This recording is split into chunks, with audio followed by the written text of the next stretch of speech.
Степан Максимович Аржаков, родом с города Вилюйска, учился в городе Якутске в учительской семинарии, ходил в тайный кружок «Юный социал-демократ». После падения монархии активно участвовал в установлении советской власти в Якутии, особенно в родном Вилюйском округе, в городе Вилюйске.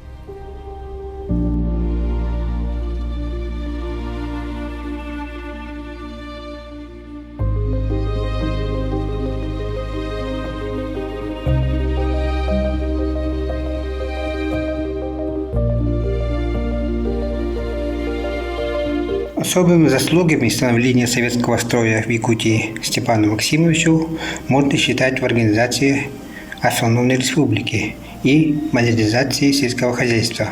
Степан Максимович инициировал создание якутского отдела в Комитете по делам национальностей, где занимались подготовкой и передачей самоуправлений народам страны. Известно, что в мае 1921 года Степан Максимович сделал успешный доклад в комитете, где было в результате решено создать автономную республику в Якутии.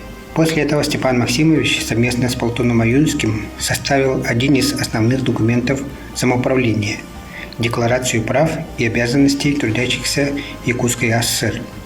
Степану Максимовичу также принадлежит роль в коренном преобразовании сельского хозяйства в Якутии, когда он, будучи наркомом земледелия, с начала 30-х годов прошлого 20 века стал проводить коллективизацию. Коллективизация – это создание подчиненных государству организаций, коллективных хозяйств, занимающихся сельским хозяйством. Именно тогда живущих порознь в Валасах якутские семьи стали соединять в одни совместные хозяйства, давать им трактора и планы работ. Делалось это для беспрепятственного получения продуктов сельского хозяйства государством. Можно считать, что такое подчинение сельского жителя положительно сказалось потом во время Великой Отечественной войны, когда на Советский Союз напала фашистская Германия, и фронту стала нужна своевременная налаженная поставка продовольствия в больших объемах. Коллективные хозяйства, колхозы, модернизировались и технически. Им стали поставлять трактора.